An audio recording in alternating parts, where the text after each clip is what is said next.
Somebody needs to tell David. Come and play your harp. When he played his harp, the demons left the king. You don't have to do much tonight.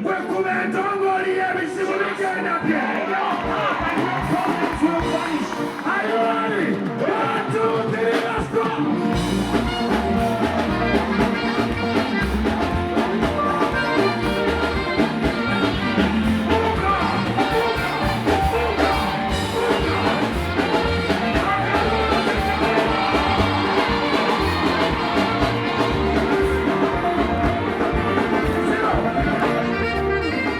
At some point, sickness in what day? We need a strong sickness.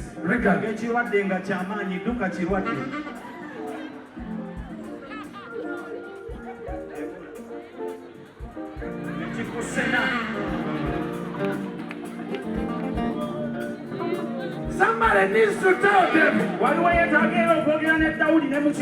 Even when you go through the valley of the shadow of death,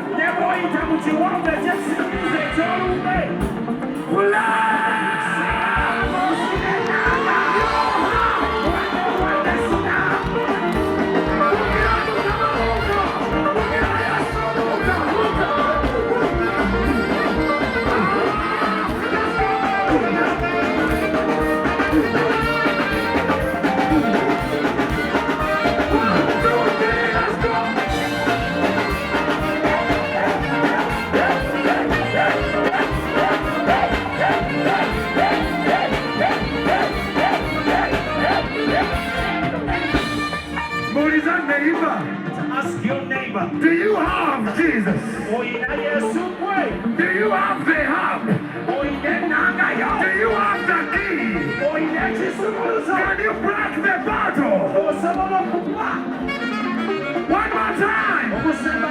If you are next to somebody who is VIP in the presence of God, 1, 2, 3, let's go.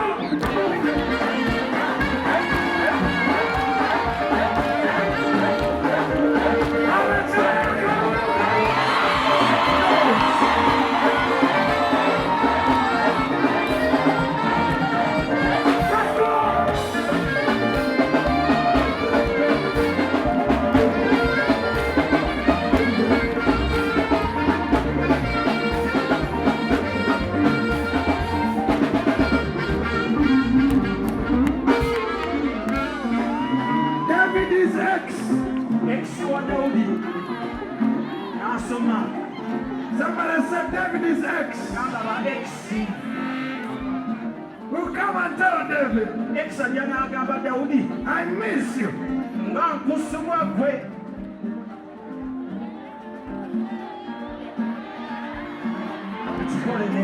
Somebody needs to tell David,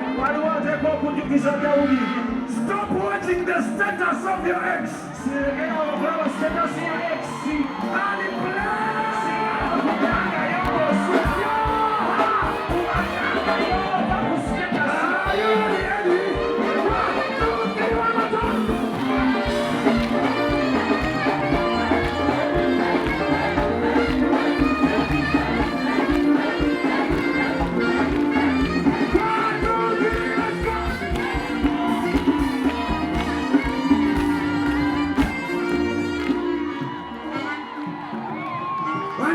And raise up those hands. In the next few minutes, we welcome another woman of God. She will play the harp.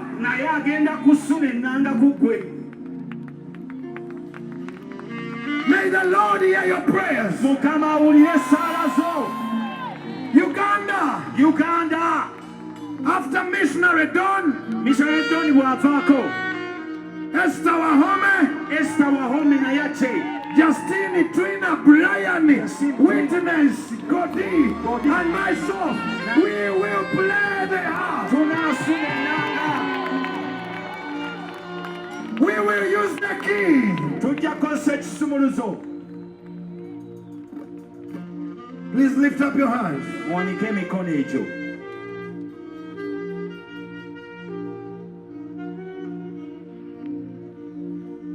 Omwoyo we, ali wano kati.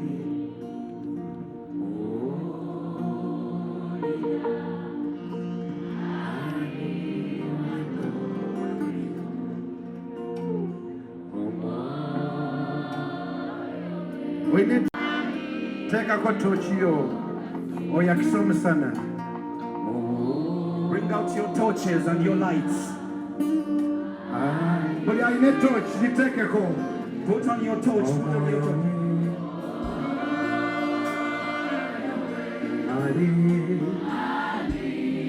So just dim these lights.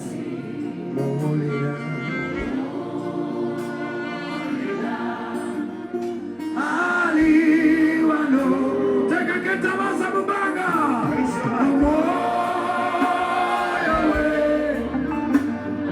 Play your harp, David. Play your harp, David. Hey, Ali. When you get in the corner, boy, Ali. Wano kati, mawolira. Ali. Chachima weka, Omwoyo we.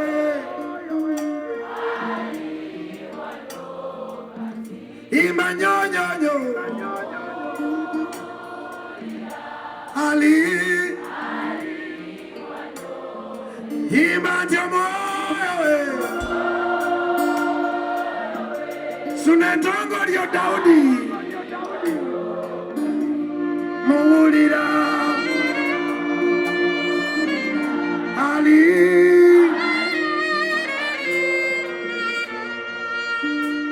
Reverend Jesse, Auntie Jane, Pastor Jane.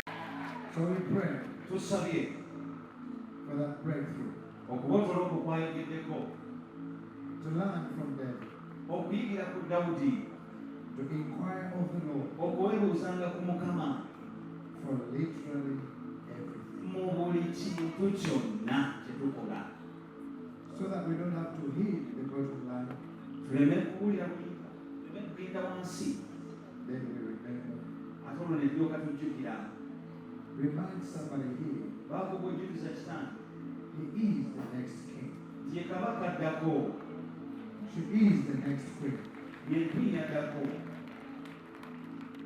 Dear Lord, we pray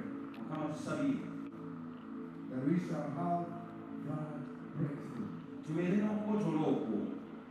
That we shall learn to ask of you.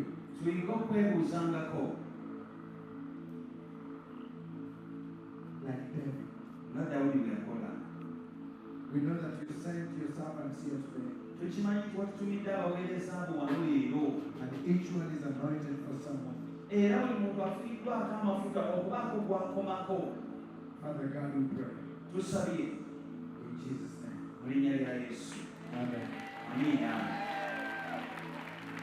I'd like to say, hey, Miss Naridon. Please, a minute. So many years ago, I was sharing with Jesse over there. The devil wanted to chase this lady from Uganda. Seeing her standing here. Praise God.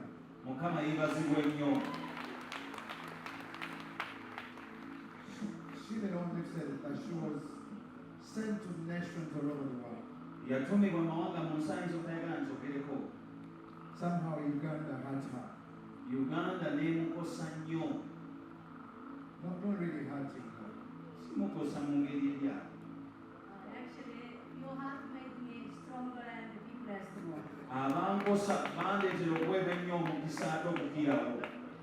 Amen. So I spoke to Robina. And we prayed together.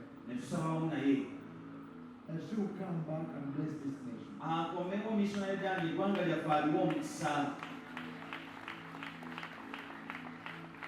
I'm glad you came back. You are one of the best preachers I've ever met. A great Bible teacher.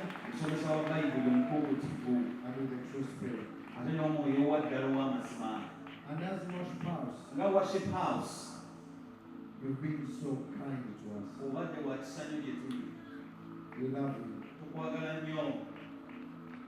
So now I ask for one more request. Please bless these people. Anything on your heart. And bless this land.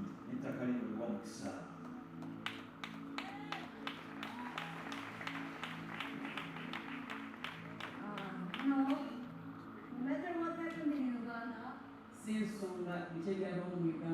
my son is from Uganda. Since Uganda is my son's country, I know Uganda.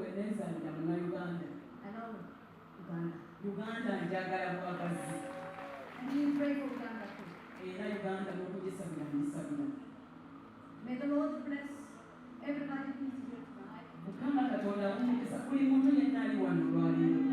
May the Lord bless even this country.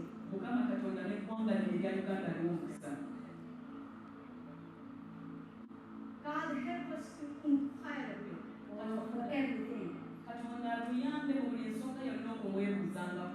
Sometimes even though we don't inquire of you, because of that even though we fail. Sometimes we take an action without inquiring you. Even sometimes we take an action without getting answer from you.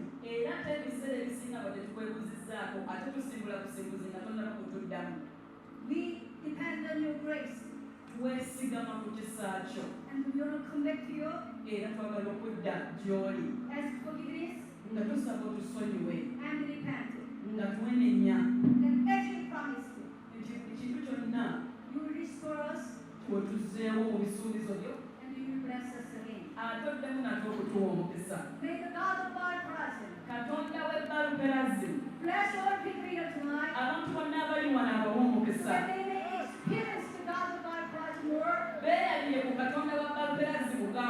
They may glorify your name more in their lives. Use them mightily for that. In Jesus' name I pray.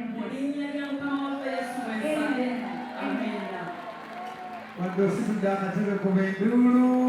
Make some noise.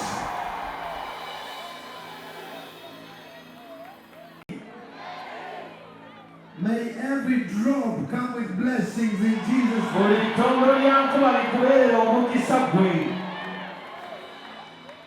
Now, so many years ago, I heard about this great woman of God from the land of Kenya.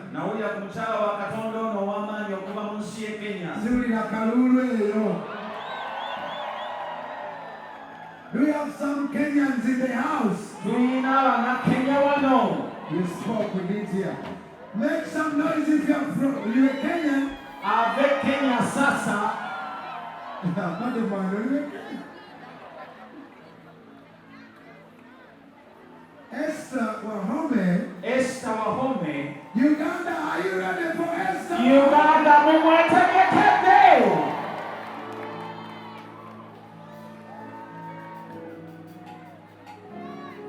she is a legend in Kenya. She is humble. I remember those days I had Kunadawa.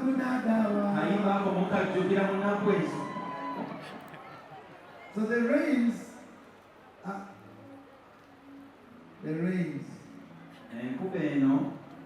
We are getting all our breakthroughs in Jesus' name.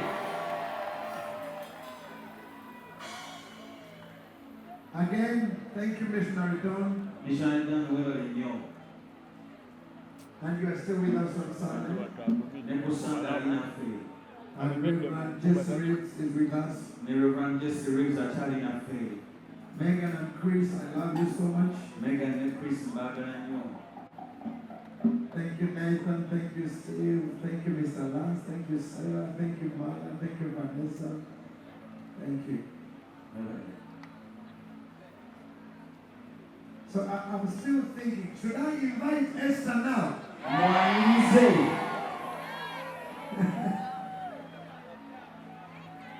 Are you ready for Esther?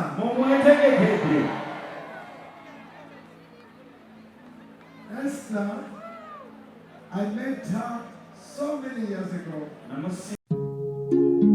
Oyagala omukolo gw'ogwenjawulo gubeere n'ebijjukize mu nnyumba yo kankwanjulire King Montage Photo Studio ffe bakafuluma okukuba ebifaananyi n'okukola video. Olina wedding, birthday party, kukyala, nika, baby shower, photoshoot oba music shoot na buli kimu kyonna ky'oyagala ffe tusobola okuwa ebijjukize ebirungi eri ebirooto byo ate nno mwana wattu kusintiiza omuntu wa bulijjo. Tusangibwa Nankulabe ku Bitaala ku Prime Tower Level 3 Room D04. Okumanya ebisingawo tukubire ku namba zino: 07 2 1 4 1 oba 0755 3 731 oba 0777 23 4 King Montage Photo Studio. Ffe tusobola okuwa ebijjukize ebirungi ate nno mwana wattu kusintiiza omuntu wa bulijjo.